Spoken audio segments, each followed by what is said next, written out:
Hello and welcome to another podcast episode from Fred Davis. Fred is a non-dual teacher, or unteacher would be more truthful. This episode is a clip from Satsang on the 24th of September 23, and we hope you enjoy it.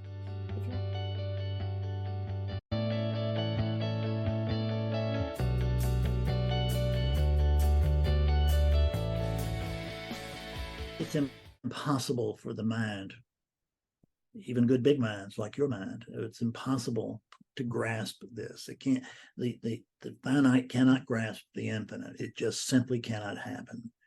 And you know math much better than I do, but work with that, and I don't think you'll see any way that it happens. What we do is we live in our world, and which is not if I'm living in Fred's world, then it's not going to be the same thing as Jim's world. But for awakeness, there's just one. There's just one thing going on here. There's no separation, and there's no Fred or Jim or Fred's story and Jim's story and all of that. I mean, there can be a knowledge of it, a seeing of it, but it won't be a believing of it, because that's what really hurts, is that we tend to believe these projections. And, I found out something when I got sober, which really shocked me. I thought I had always been able to read people really well. And when I got sober, I just noticed I read people wrong all day long. I mean, I had no idea what they were thinking or what they were going to do or anything at all. And that was just sort of a comfort to me, whatever that was, to believe that, oh, I see what's going to happen. There's a pattern here. I can spot patterns. I'm a pattern spotting animal. That's one of my chief attributes. Except for the fact that there really is, there's a pattern, but it's not a promised pattern. It's not a definite, because we're here, we're going to go there the next minute. You know, you're climbing up the stairs, and at some point, your next step is the top of the stairway, but you're not ready for it. You know, you're just stepping into the next step, and then you recognize, oh, I'm there. It's the projection that, God, I don't know if I'm going to make it up these steps or not. You know, I mean, I'm so tired, and these are so steep, and we just eat away at ourselves like that all the time. I'm going to get caught on these steps, and I really shouldn't be here. I know, I don't know where I should be, but I'm a pretender, and everybody knows I'm a pretender, and blah, blah, blah, blah, blah, blah, blah, blah, blah. And this is where we live, is in this chatter, this mental chatter. And when I say that's where we live, there's really no one there. It's just chatter. And we were, again, false projection. We project that there's someone in the middle of that chatter, and that someone is actually chattering outward, but they're not. There's no inside, there's no outside. There's just this chatter. And when we're following chatter and we're trying to make sense out of it, we're going to make mistakes all the time, and we're going to suffer for them. If I think that you should fill in the blank and you don't, and you didn't even know that was a possibility, that's just me just reading it in. Then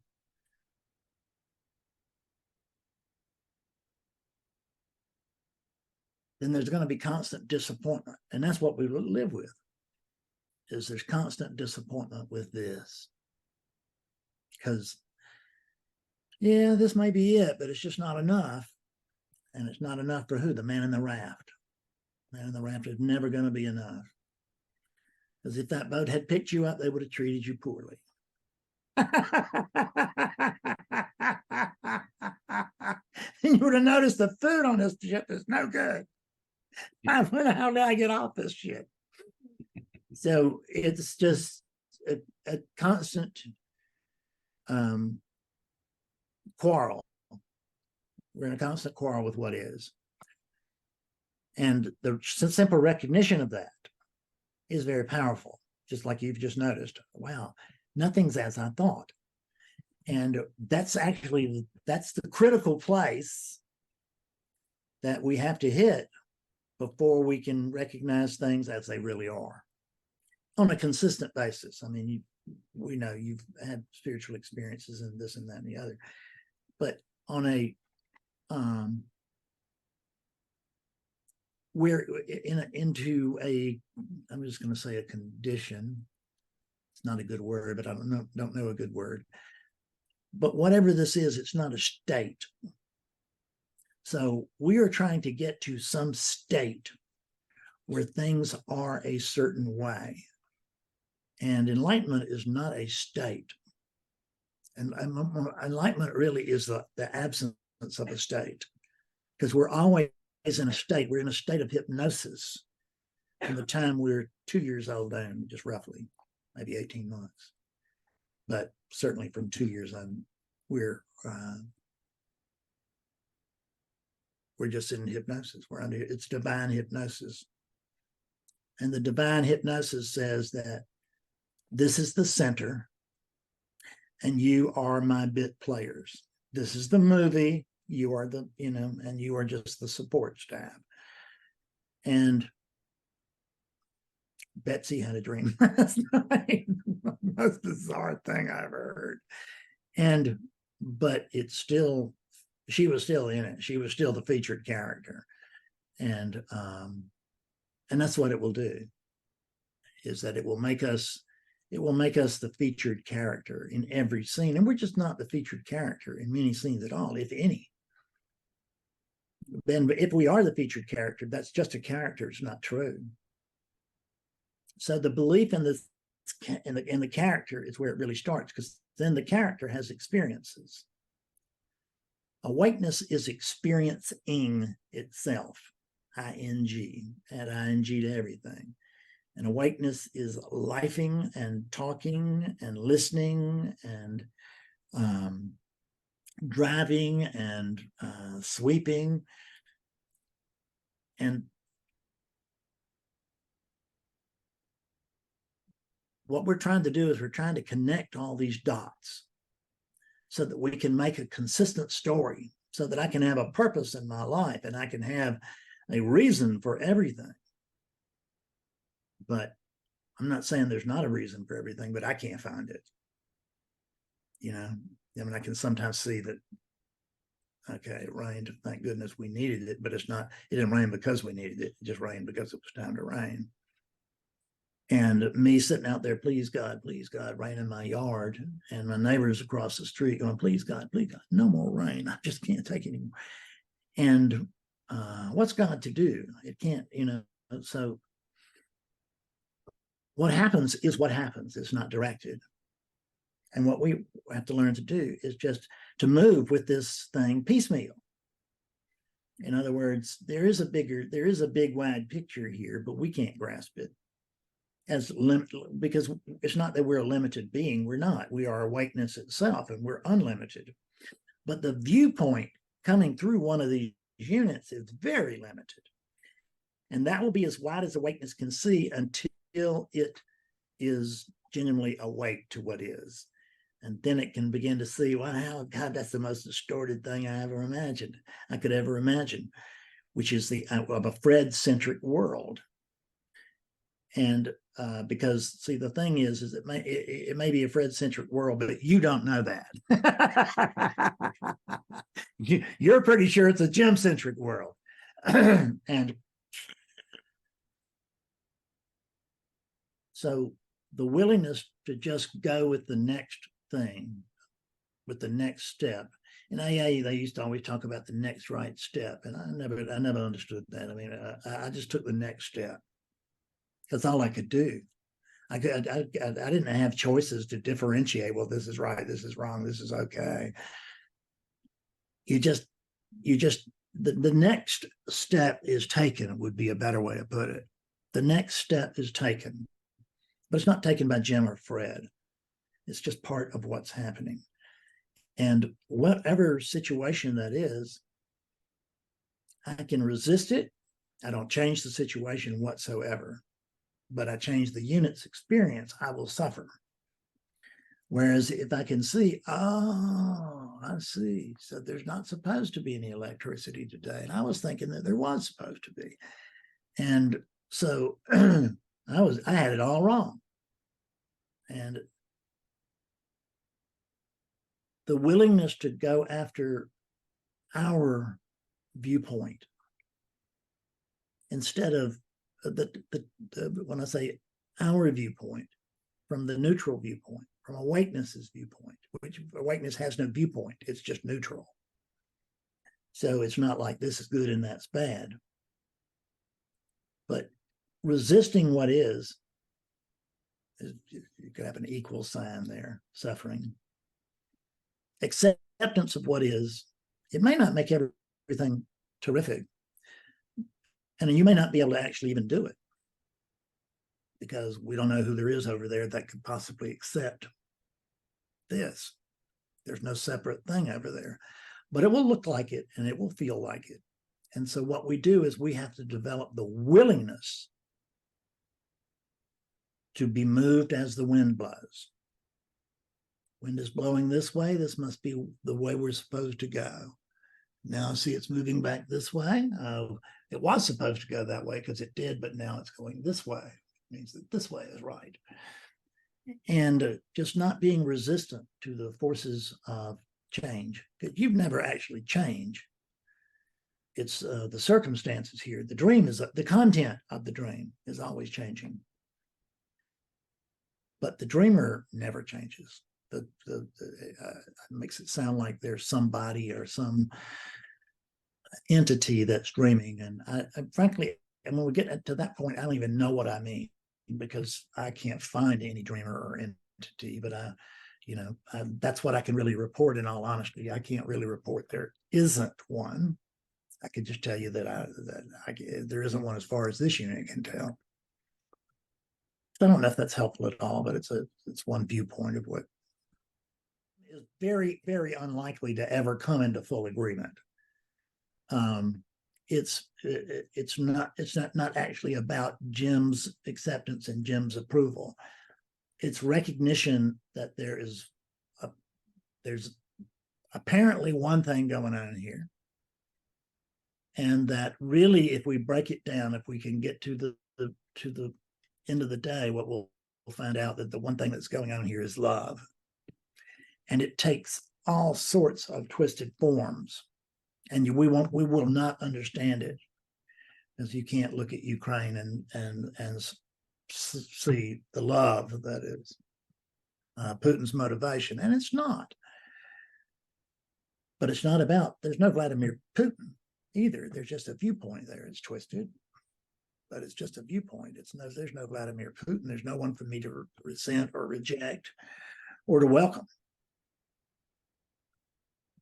It's just recognizing that this is how things are. And, the funny thing is that God doesn't owe me an explanation. And I always thought that she did, right? That she would come down and tell me, so this is why I'm doing this. And then I could connect all the dots and I could give my approval, or I could say, nah, let's not do that. And clearly that's not the way of the world.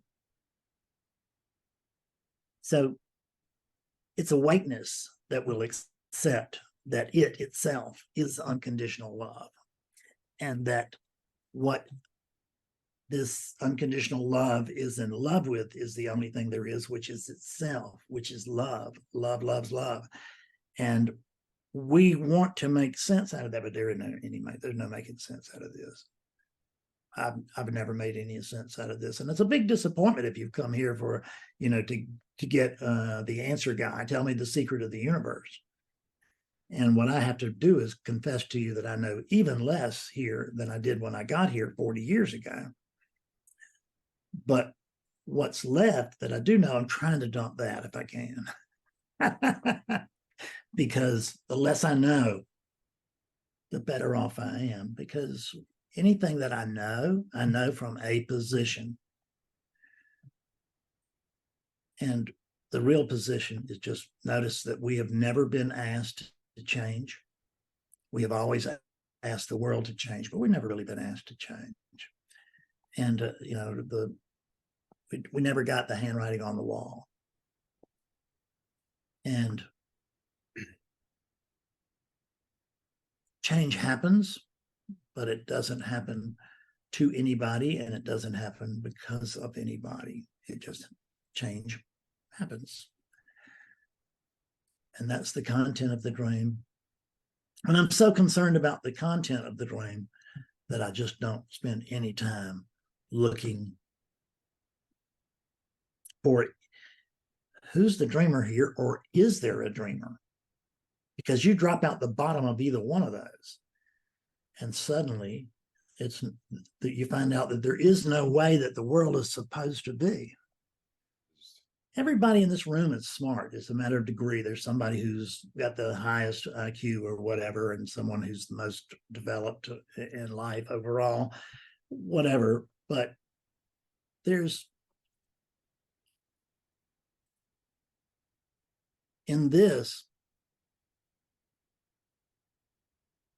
there's just equanimity. And with that equanimity, if we are coming from the place of equanimity, what will arise are observations. And it won't be opinions, it'll be observations. And my opinion is what I always thought was important. Like, oh, that shouldn't be. Well, let's see, that pits you against the entire universe. Do you think you're going to win that? And early on in my sobriety, I can remember, which is now 20-something years ago, I can remember sitting in a courtyard, and I was devastated because I had just done some really stupid stuff and found myself out of town with no car and no money, all because of my pride. And but I looked up at the sky, and there was a storm coming in. But when I looked up at the sky, I just saw billions and billions of insects, and they were all moving in one direction, like this, across the face of the sun. They were all moving in the same direction. And in this vision over here, there was one insect that was pushing that way. And I saw immediately that that was me, that I had been pushing against what is all my life. And it's kind of like what you said, is that I used to think, I could read people. I couldn't read people. I have no idea what anybody else is thinking unless I ask them. And then I just have to go by what they tell me. I can't know if what they're telling me is the truth or not. Be willing to just watch which way the wind is blowing and be willing to move in that direction at that time. At that time. Yeah. And people will tell me, well, I mean, where's oneness, or where's God, or something? And well, this is it. And it's like, oh, no. Yeah. Because I've already come up with the way it's going to be when I wake up. And it's going to be really different from this. It's going to be, every moment it's going to be electric, or every moment it's going to be seductive or something. Mm-hmm. And really, there's only the one moment. The content, if you will, not that it's really a moment, but there's only the now, and the content of this now is always changing.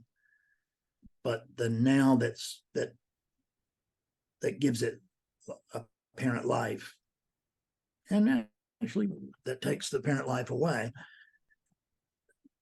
all of that's in our heads.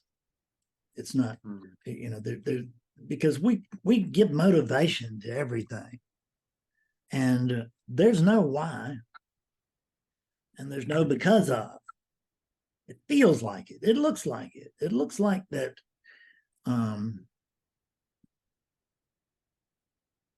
It looks like I picked up this bag to show it to you, but the truth is the bag was picked up. There's no me here to show it to someone else over there, but that's the story. And then beyond that, if I want to, I can go into an elaborate story, which is, and this bag is holding the most important thing, which right now would be true, which is space. But I just do this kind of stuff really to torture myself. Yeah. That's what I end up doing. Whether that, I don't think that's there is no motivation. I mean, there appears to be, but everything happens the way that it must. There's no right way for things to be, and there's no wrong way for things to be. There's no right way to do something. There's no wrong way to do it. There are ways that are certainly more efficient, more effective, more loving, more enlightened, or less enlightened, more or less skillful. But everything is happening in the only way that it can. So when I set down my feet and say, this is wrong, God Almighty, I'm talking about the entire universe, because there's no separate thing that is connected to something else. It feels connected. And when we start to wake up, it looks connected. But you can't connect or disconnect to the one thing going on, which is the bastard child of the none thing going on.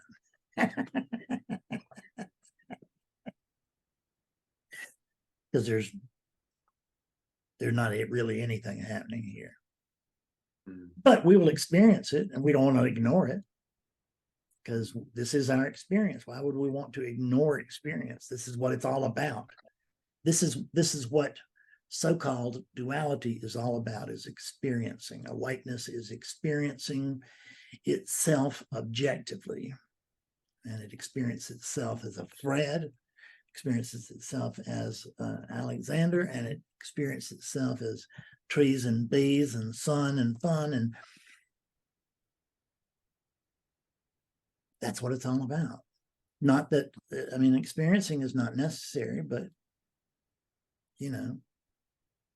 someone once wrote a book, is love, or talked about writing a book. It was O. Henry, who was a comic writer and satirical in the early 20th century, and I'm a little past that. And his question to the world was, is making love necessary?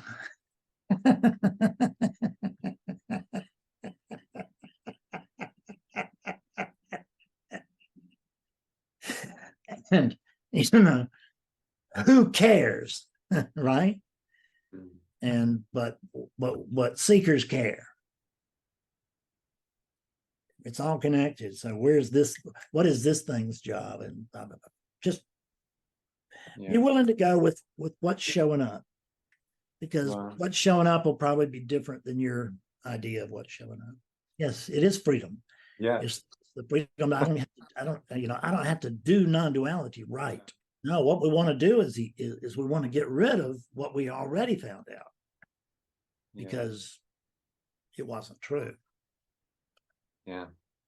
It's distorted, and and we will live by way of the distortions, because they're our distortions, and that makes it our dream, and everything becomes personal, and I'm wounded left and right. This thing is so simple, isn't it? The void is absent of experience, and we're all trying to figure out, what does that feel like? What does that look like? Well, it's absent of experience. So it doesn't look like or feel like or sound like anything.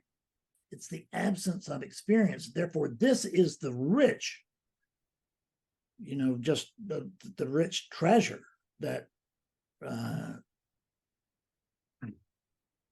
it's a gift from you to you, and you can make a nightmare out of it. That's your prerogative. And but it's not necessary to do that. I kind of thought it was. I thought it was necessary for me to overcome all of the obstacles in my way. But see, in the absence of a mind, there's no obstacle. And there's no my here. There's the sense of a my. There's a sense of a thing, which we could call Fred or whatever. It's not true, and I'm not allowing my hunches, to when I was in the hospital, and the doctor would say, "What do you think about so and so?" And I'd say, "Well, I don't know. Let me think about it. I mean, all you've got is a medical degree, and I have a hunch."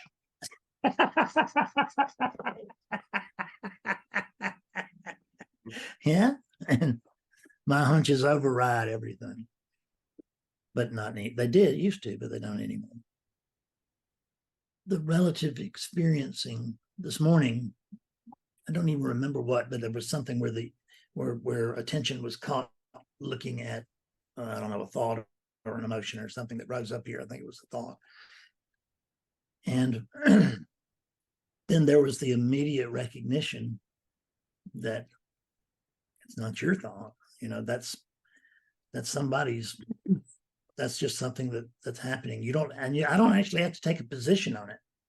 Mm-hmm. I don't have to say, oh, a good thought or a bad thought. I can just allow that thought to come and go, and I can decide to mix up with it, and that may or may not happen because I can't really make those kinds of decisions. Mm-hmm.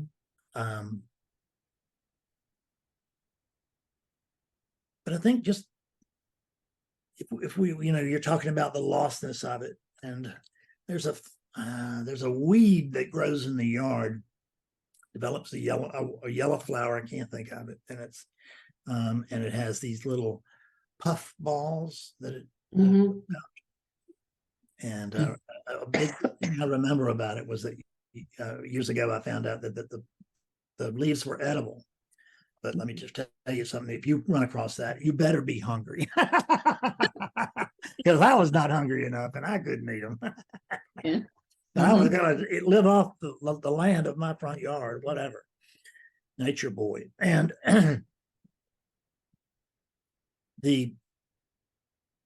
that fluff ball, it's not anchored anywhere.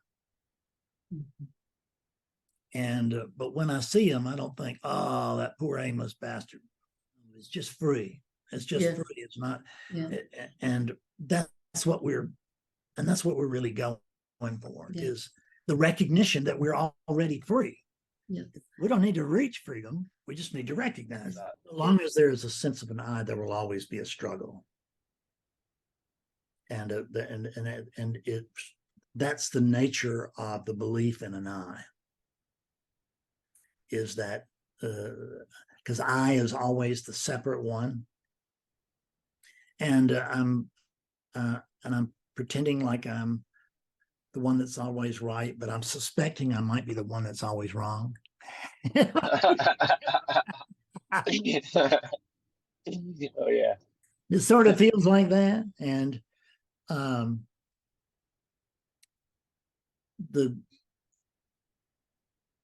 I don't look for an I. Whatever is talking no longer looks for an I.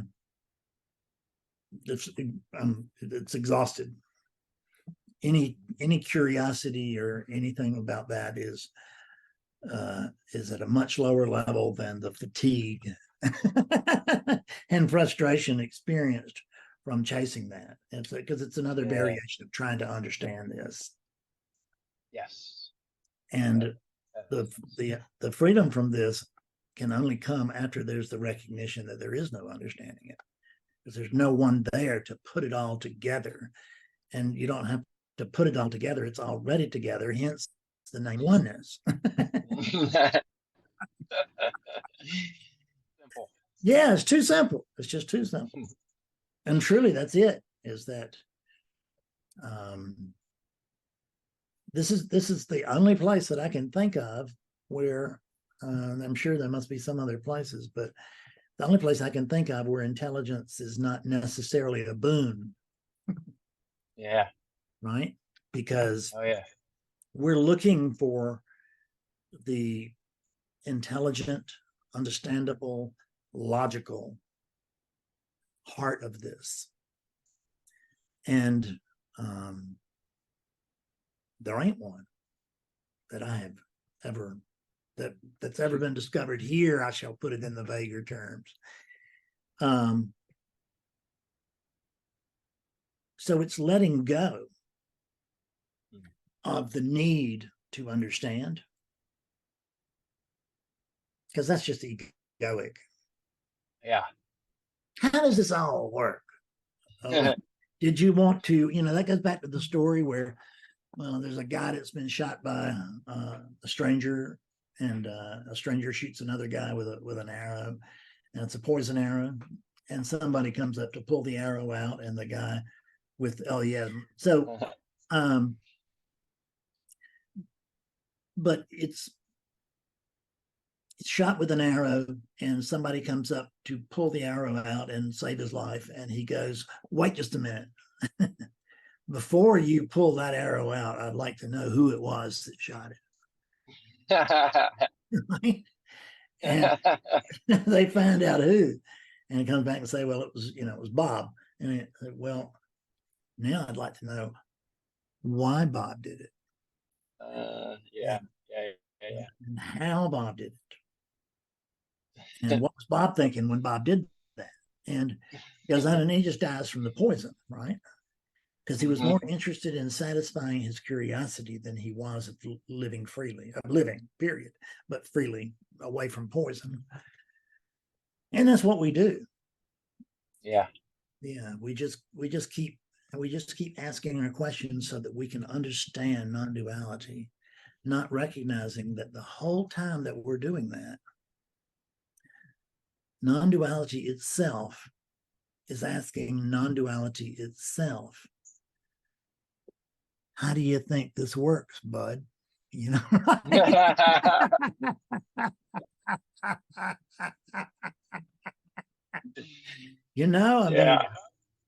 it's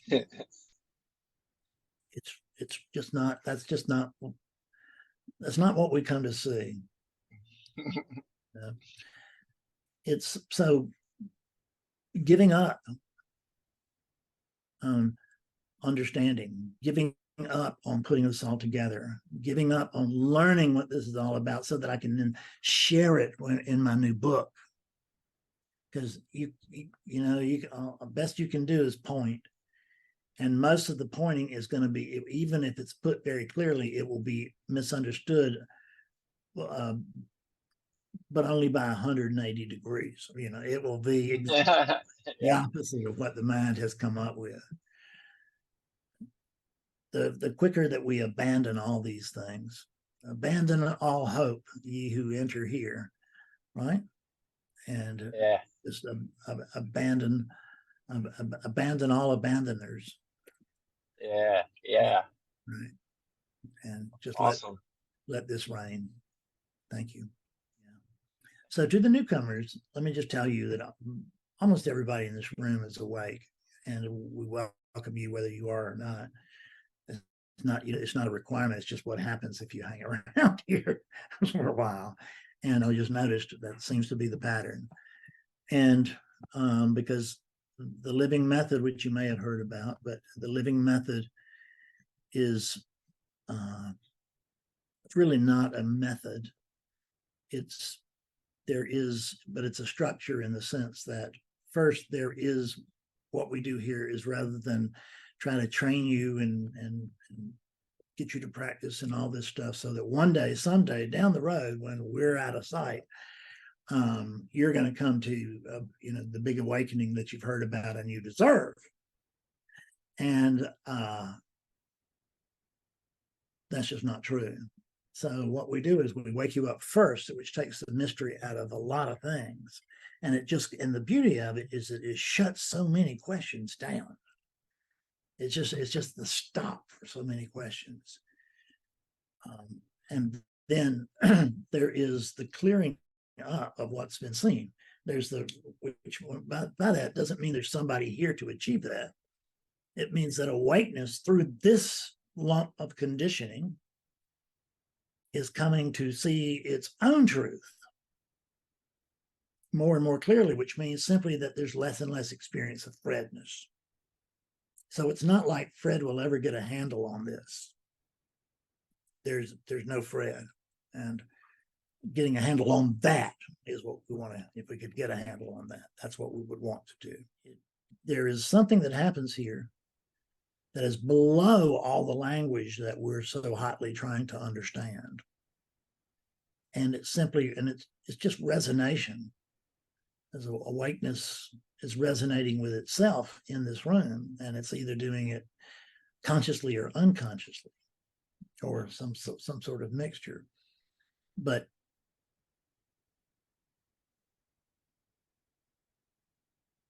it's not necessary for us to learn anything. We already know truth. We are truth.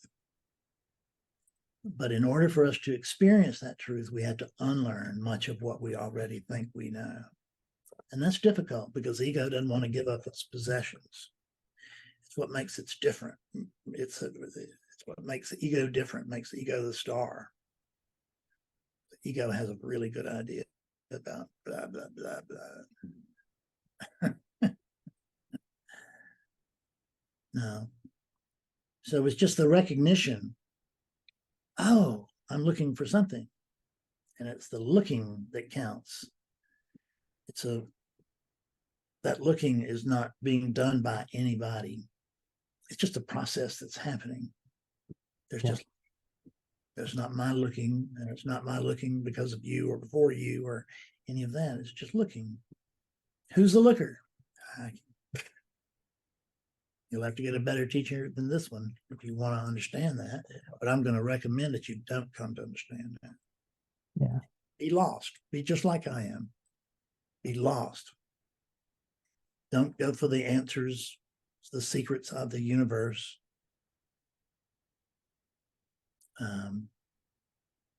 That's always going to be egoic. Just recognize what we thought to be secrets as they make themselves obvious as we go along. Yeah. In the absence of an I, it seemed to be just happening. So there's really, when we talk about motivations, we're always talking about personal motivations and personal rewards and personal this. There's no personal. There's just this, and it's happening as it is.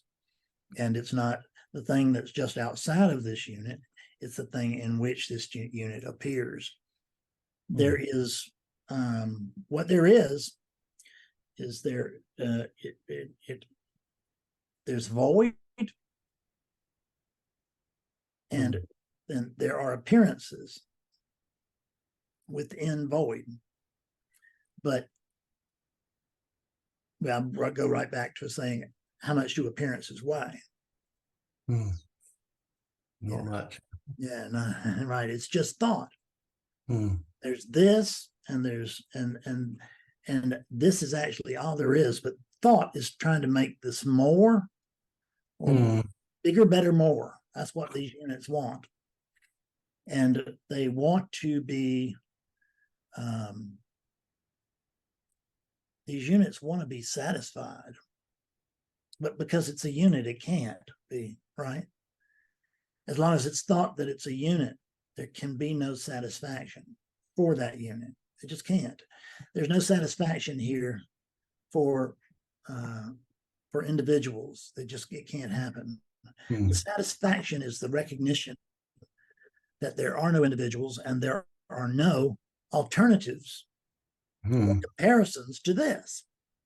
There's just this, and it's not just this plus what you think about it. There's no you there.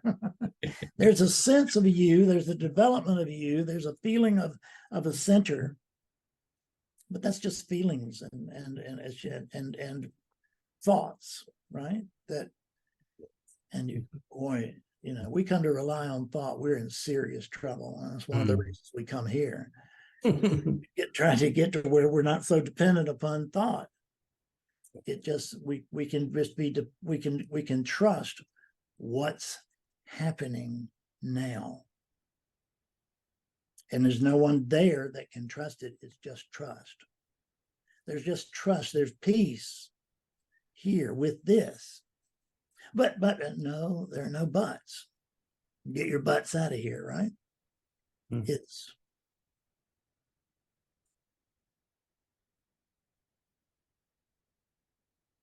what we have to do is we have to give up our little, really, when we look at it, once awakening has occurred, and acceptance of that awakening has also occurred, which is even more important than the awakening. Once acceptance of the awakening has occurred, then it's just seen that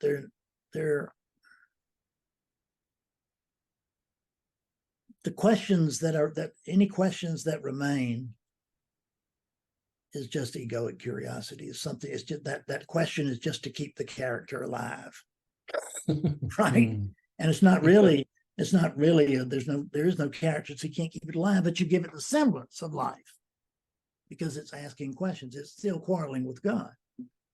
And as long as there's a quarrel, there's got to be somebody there doing it. And no, and you can't quarrel by yourself unless you think yourself to be two. Then you can. But ultimately, there's no explanation for anything, because that would be the idea that there's a beginning, a middle, and an end. The idea that there is progress for somebody or regression for somebody. And what it amounts to is there's belief in thought until there isn't. And once we come to, doesn't mean that thoughts stop. It just means that I stopped putting great, stock by them. I don't believe what comes into this head.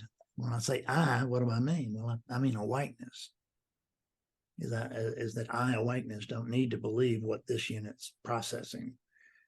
It's just a relative thing. It's just occurring within a certain made up, a certain sense of universe. Mm.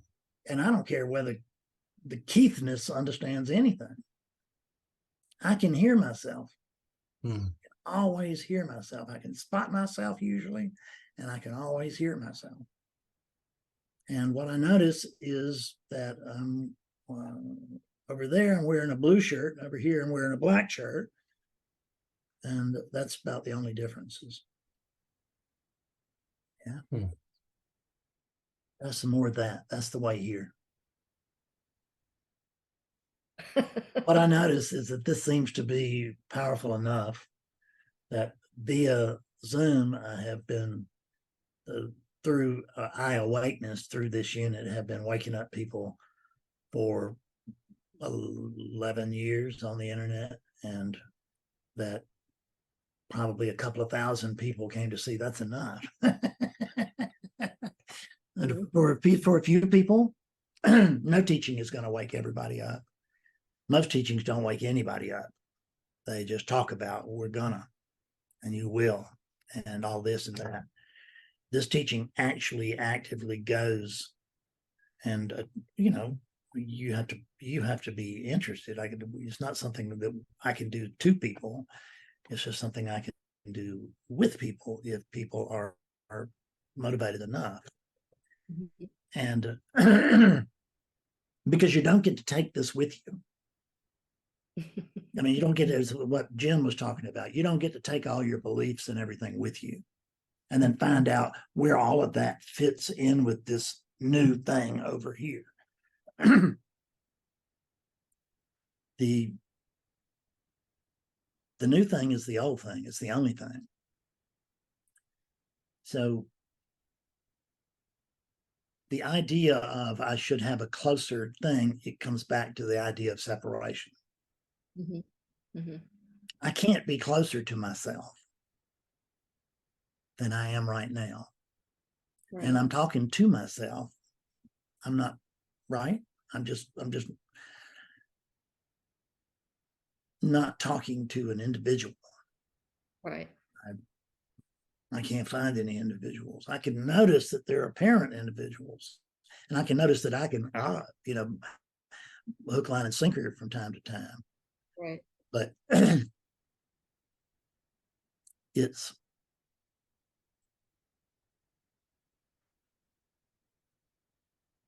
there's no way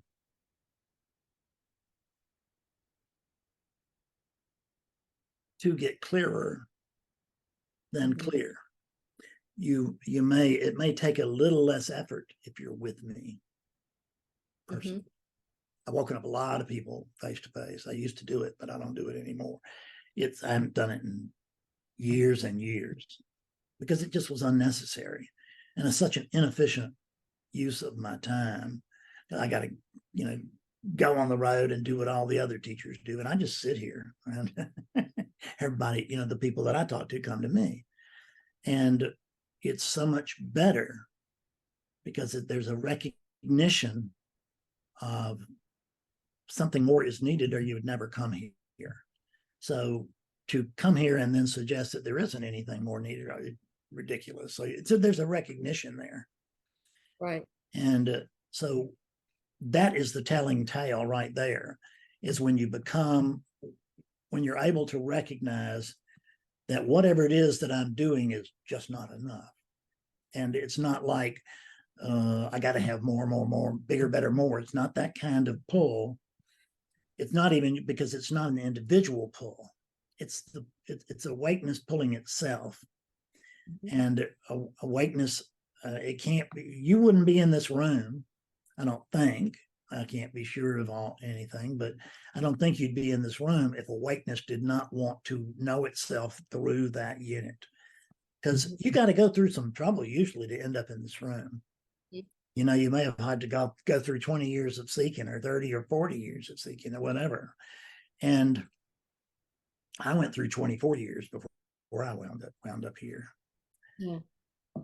Oh, okay. And the truth is, I remember when I was resentful towards this notion, but it really is true, is that most people do not want to wake up. Most people want to talk about waking up. Most people want to be seekers that are close.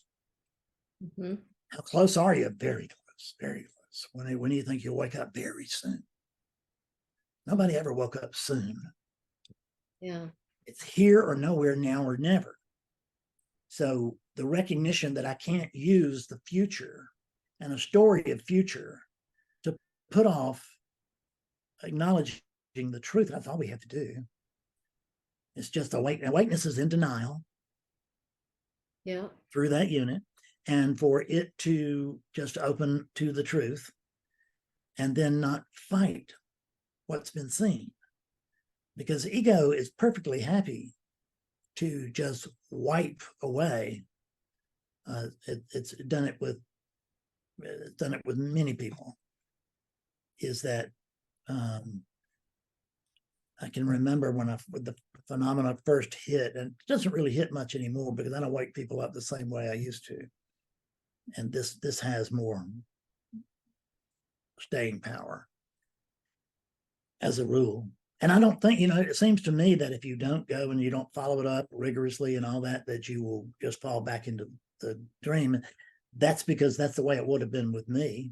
And I think that most people who don't follow up on the awakening will fall out of it. But I can tell you that I had a GoFundMe recently, and I got notes from people from years ago. You changed my life, and this and that and the other. And they had just come to a skillful means. They had woken up and they had gone on and lived their life, and they were still consciously living as awakeness.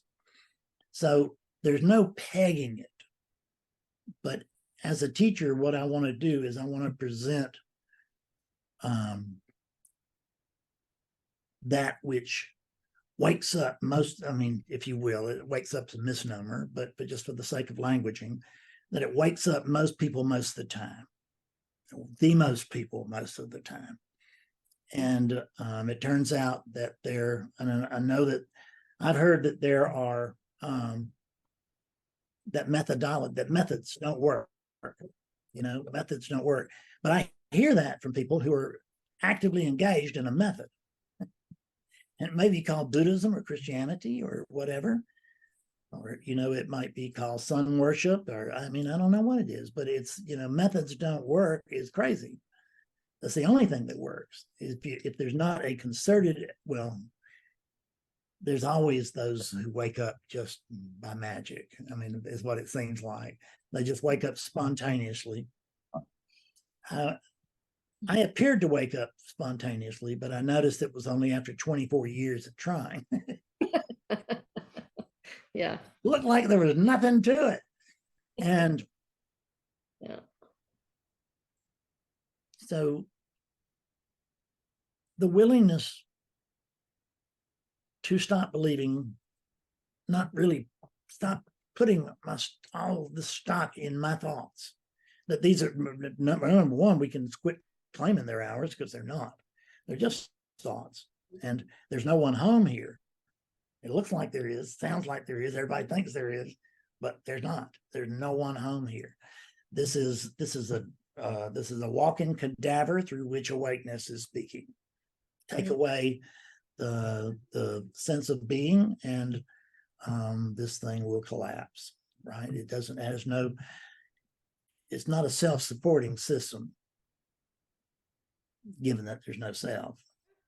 But it can be about fear. That's what I was saying. I said it's a good way to avoid the truth.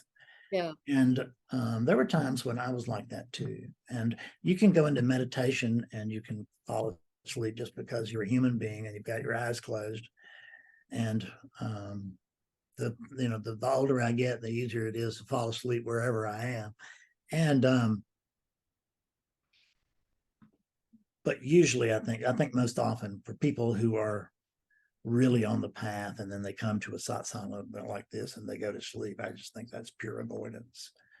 And it's avoidance out of fear, because the truth is that we don't want to tell ourselves the truth. The truth is very, very simple, but we don't want anything to do with it.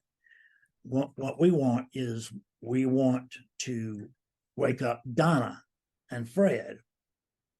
Mm-hmm. And then Donna and Fred will really be something. You think there's something now. Wait until they're enlightened, and then you'll see a cool Fred and Donna.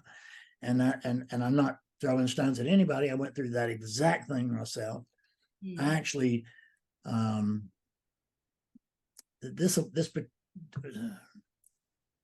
woke up, and I'm just kind of gonna say this time I'll have been many awakenings, little awakenings since. But the last big kahuna was in 2006. But prior to that, I woke up in 2002 in Oregon. But the problem was the ego immediately took that over. Mm-hmm. Because it was recognized, oh, I did it. Mm-hmm. I got it, says Fred. God, this makes me special, doesn't it? And it's gone. It's gone just that quick.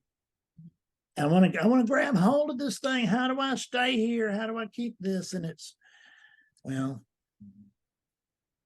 how do you fall out of yourself? You don't, but you can think you do. Right. And going cloudy is simply the belief in thought. It's the belief in Adana again. In the absence of a belief in Adana, and I recognize that there's Dana-ness. Mm-hmm. Mm-hmm. There are a lot of patterns there. I can see some of the patterns. I can hear some of the patterns. I can imagine some of the patterns. And all of that put together, that might be what we call Dana-ness. But it's like a hurricane. There's in the middle of a hurricane, there's just an absence of hurricane, which is the eye of the hurricane. There's no weather there. Mm-hmm. And that's the same thing with this, is that it looks like Donna's awakening, but that's only if we first posit and believe that there really is a Donna, and there's not. Mm-hmm. Mm-hmm. And that, but the acceptance of that is brutal. Mm-hmm. We've I don't think you'd mind me mentioning it, because you've been a good sport. Possible awakeness woke up through that body and spoke to us. And when sometime after the satsang was over, and it was clear, and I would say, do you see what I was telling you about this? Yeah, I get it. I'm sorry, I appreciate it. And all of this, and then boom, all that disappeared. And I've seen it happen many times before.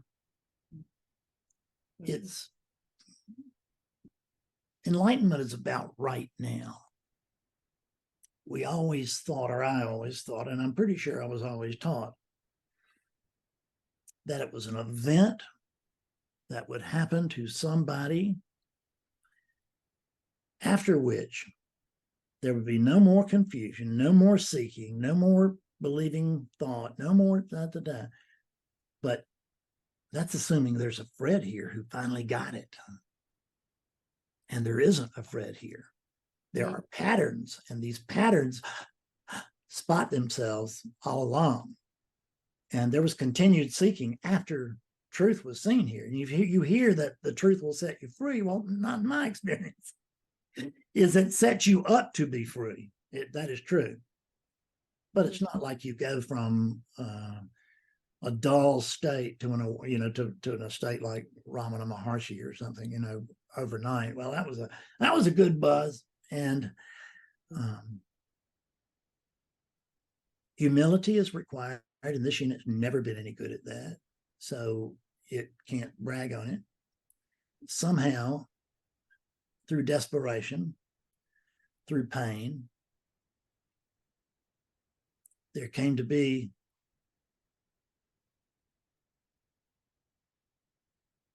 enough humility to tell myself the truth, because there's no one else to tell me. I could tell myself the truth, and I could just take this down. Just that simple. How do I do that? You don't do it. How do you run out of a breath after you run across a field? You don't do that. It's just, there's just exhaustion and boom. And that's the way that enlightenment most often is that it comes at an exhaustion point when there's really, for me, it was the recognition that this unit could not live, because the upcoming story that I was pretty sure I could predict, and I knew what it was going to look like, and it was going to be terrible, and that was just not doable by me. It was not acceptable as a future.